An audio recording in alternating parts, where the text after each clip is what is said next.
cunugeyga waa iga maqan yahay cunugey beer wax dhala ahay askarinimana ma u rabo cunugeyga hal isiiyo farmaajo cunugeyga hal isiiyo asaa madaxweynihii Soomaaliya asaa mas-uul laga cunugeyga hal isiiyo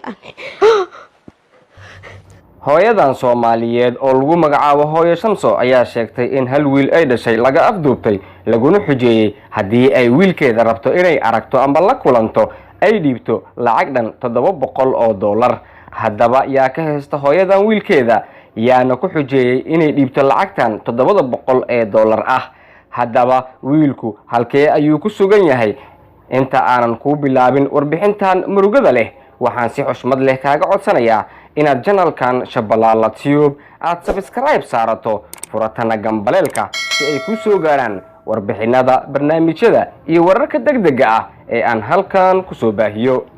Hooyo Shamso oo ah hooyo Soomaaliyeed ayaa sheegtay in wiilkeeda xoog looga haysto loona diiday in ay la kulanto. hooyadan oo aad u murugaysan ilmadana ay ka daadanayso ayaa sheegtay in wiilkeeda ay dawladda Soomaaliyeed ka haysato lana rabo in dalka Qatar loo dhoofiyo si askari halkaas looga soo dhigo.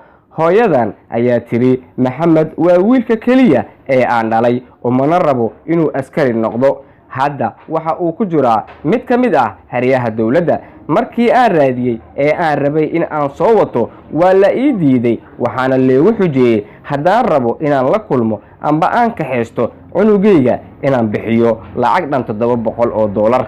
hooyadan ayaa sidoo kale sheegtay inaysan awoodin lacagtaas looga haysto wiilkeeda waxayna madaxweyne Farmaajo iyo ra'iisul wasaaraha ka codsatay inay wiilkeeda siiyaan.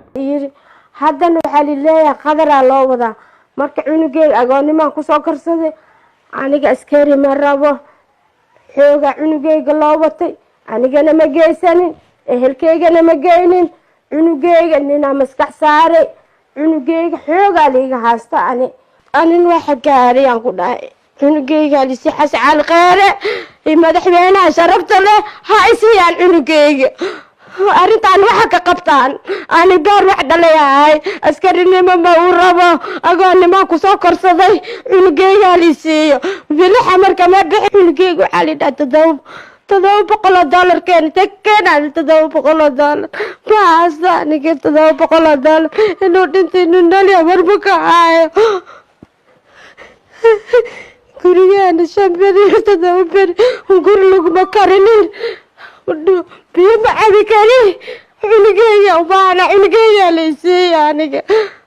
xanuunka maanta haysta hooyadan waxaa dareemi karo beer wax dhalay. daawade muuqaalkan sii sheer garay si uu u gaaro Soomaali weyn oo dhan si ay hooyadan wiilkeeda u hesho. muuqaalkan oo aad sheer garayso waxay sabab u noqon kartaa inay hooyadan wiilkeeda ay hesho. sidoo kale daawade muuqaalka like saar. muuqaalka markii aad like saarto waxay la macno tahay inuu muuqaalka uu gaari karo awoodna u yeelan karo inay dad badan ay daawadaan. waad ku mahadsan tahay daawashada aad daawato muuqaalkan. daawade haddii ay tahay markii kuugu horeysay ee aad soo booqato channelkan waxaan si xushmad leh kaaga codsanayaa inaad channelkan Shabalala Tube aad subscribe saarato furatana gambaleelka si ay ku soo gaaraan barnaamijyada warbixinada iyo wararka degdega ah ee aan halkan ku soo baahiyo.